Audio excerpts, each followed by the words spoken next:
Salam, Bapak Ibu, Saudara-saudara kasih dalam Tuhan. 2 minggu ini kita akan belajar tentang karunia-karunia Roh Kudus yang 9. Pertama sekali, berkata-kata dengan hikmat. Yang kedua, berkata-kata dengan pengetahuan, sama dengan marifat atau mimpi. Yang ketiga, karunia iman. Yang keempat, kesembuhan. Yang kelima, mujizat. Yang keenam, bernubuat. Yang ketujuh, membedakan bermacam-macam roh.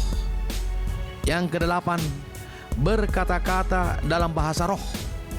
Yang kesembilan, menafsirkan bahasa roh itu. Amin. Salam, Bapak Ibu, Saudara-saudara kasih dalam Tuhan. Kita akan meneruskan pelajaran kita 9 karunia-karunia Roh Kudus. Kemarin yang kita sudah pelajari, nomor 1 hikmat, nomor 2 pengetahuan atau marifat, nomor 3 karunia iman, nomor 4 karunia kesembuhan, nomor 5 karunia mujizat. Karunia mujizat ini banyak tertulis dalam Alkitab maupun dalam pelayanan Yesus, dalam Injil Matius, Markus, Lukas, dan Yohanes, maupun pelayanan rasul-rasul, Rasul Petrus, Rasul Paulus, dan sekarang juga banyak terjadi mujizat. Tapi semuanya dengan iman. Saya akan bacakan 1 Korintus pasal 12 ayat 10. Kepada yang seorang roh atau Roh Kudus memberikan kuasa untuk mengadakan mujizat, dan kepada yang lain ia memberikan karunia untuk bernubuat, dan kepada yang lain lagi ia memberikan karunia untuk membedakan bermacam-macam roh. Kepada yang seorang ia memberikan karunia untuk berkata-kata dengan bahasa roh, dan kepada yang lain ia memberikan karunia untuk menafsirkan bahasa roh itu. Jadi sekarang kita masuk pelajaran nomor 5, yaitu karunia mujizat, mengadakan mujizat. Jadi Tuhan menyuruh kita mengadakan mujizat, karena itu perintah Yesus. Di dalam Matius pasal 10, Tuhan Yesus juga menyuruh murid-muridnya mengadakan mujizat. Dan itu terjadi sesudah rasul-rasul dipenuhi Roh Kudus.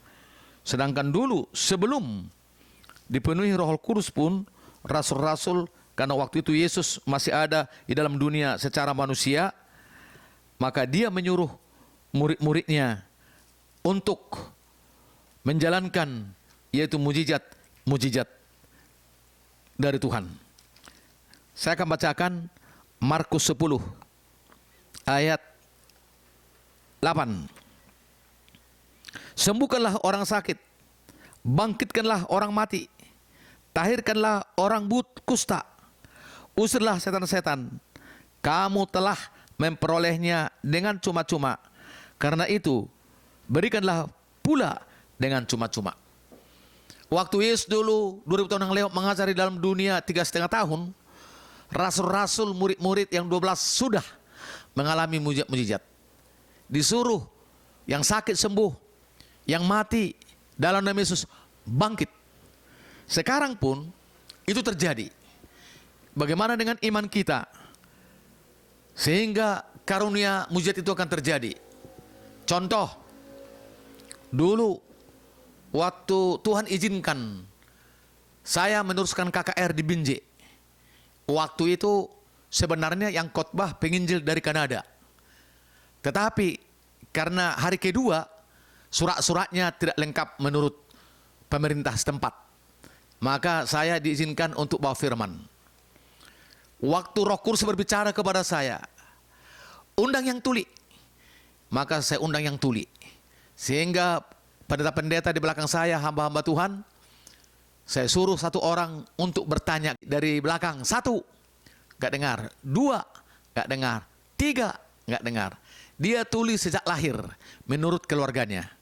Sehingga dengan gerakan Roh Kudus dengan iman, saya berdoa sambil menyanyi, ada kuasa dalam darahnya. Dalam nama Tuhan Yesus Kristus, setan tuli saya bertakan keluar. Sekarang juga. Amin. Dan hamba Tuhan tadi yang di belakang, saya suruh lagi dia menesting kepada anak ini. Satu, dia bilang. Dua, Yesus. Sehingga dia mendengar langsung jelas.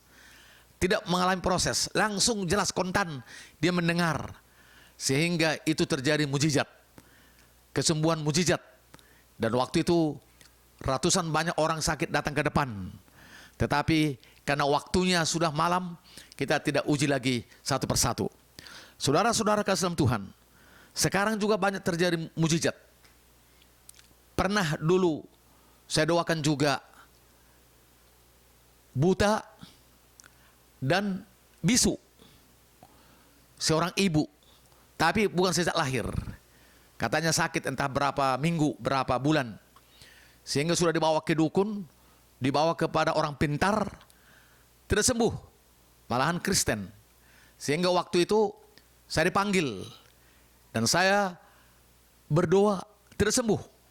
Kemudian saya dikerahkan Tuhan berdoa dan berpuasa. Kemudian saya doakan waktu doa puasa sore-sorenya, langsung sembuh. Langsung dia bisa bicara, bisa minum, bisa makan. Langsung matanya bisa melek, melihat. Jadi itu juga terjadi mujizat. Terjadi mujizat.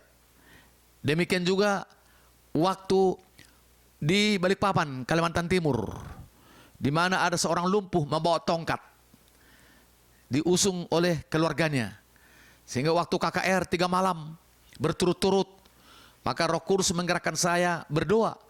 Saya doakan dalam nama Yesus. Langsung saya tarik dia, saya lepaskan tongkatnya, saya lemparkan, dan langsung dia berjalan. Itu mujizat. Sungguh luar biasa, banyak mujizat memang terjadi akhir-akhir ini. Kalau kita sangat yakin, iman yang sungguh-sungguh, yang tulus, dengan pimpinan Roh Kudus, maka terjadi mujizat. Yang dilakukan oleh Yesus, di mana kita lihat Lazarus yang sudah 4 hari 4 malam dalam kuburan, sudah bau. Tapi Yesus berdoa kepada Bapa. Dia berkata, aku mengucap syukur Bapa, karena Engkau selalu mendengarkan doaku. Tapi karena orang banyak ini, maka Yesus berteriak, berseru, Lazarus, keluar dari kuburan. Maka seketika itu juga keluar hidup Lazarus dari kuburan. Dan banyak yang kita dengar, para hamba-hamba Tuhan yang dipakai Tuhan dengan mujizat. Dan itu terjadi mujizat bukan hanya masalah penyakit tubuh, tapi bisa juga terjadi mujizat masalah ekonomi. Seperti gereja kami ini, hanya 2 juta uang di tangan bendahara. Sedangkan iman kita berdoa, maka terjadi mujizat. Sehingga boleh datang 5 juta, boleh datang 10 juta, boleh datang. Dan gereja ini dibangun sampai selesai. Luar biasa. Malahan kita tidak bikin proposal. Hanya kita berdoa, berpuasa, berdoa, berpuasa. Sehingga terjadi mujizat yang kita tidak kenal. Ada yang ngantar semen, ada yang ngantar batu bata. Luar biasa. Tuhan bekerja. Jadi sekarang juga dalam gerakan Roh Kudus akhir zaman ini banyak terjadi mujizat. Sebab itulah saudara-saudara kasih dalam Tuhan, mari bangkit iman saudara, bangkit iman kita. Karena gerakan Roh Kudus akan bekerja dengan dahsyat sebelum kuasa antikris menguasai dunia. Itu kata firman. Jadi 2 kali lipat menurut nubuatan Nabi Yoel akan terjadi gerakan Roh Kudus, terjadi mujizat di akhir zaman ini bagi setiap kita yang percaya, yang sungguh-sungguh, maupun dalam pekerjaan, maupun dalam keluarga suami istri, di mana kita melihat banyak terjadi mujizat akhir-akhir ini. Yang tadinya ustadz, kiai yang sudah bakar gereja, yang sudah masuk penjara, keluar penjara, demikian kejahatannya. Tapi Tuhan adakan mujizat, yaitu Yesus menampakkan diri, malaikat datang mengangkat mereka, sehingga mereka percaya Yesus adalah Tuhan, salah satunya juru selamat. Bahkan bukan sampai di situ, mereka melayani Tuhan dan mereka diberkati, dan melalui pelayanannya banyak terjadi mujizat, sehingga banyak orang-orang di luar orang Kristen datang kepada Yesus.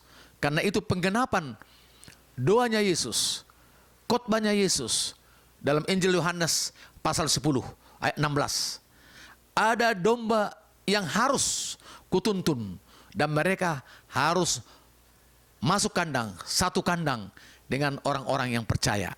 Jadi inilah waktunya kita disuruh Tuhan mengadakan banyak mujizat, yaitu dengan iman, dengan doa puasa, sehingga kita akan merasakan mujizat dalam diri kita, dalam diri orang, dalam keluarga kita, dalam pekerjaan kita. Kita harus yakin mujizat itu sekarang berlaku mujizat itu dalam nama Yesus. Maka kita diberkati rohani, diberkati jasmani, kesehatan, panjang umur melayani Tuhan, diberkati ekonomi berlimpah-limpah, dan nama Tuhan Yesus dimuliakan, diagungkan. Terpujilah nama Yesus dari kekal sampai kekal. Haleluya. Amin.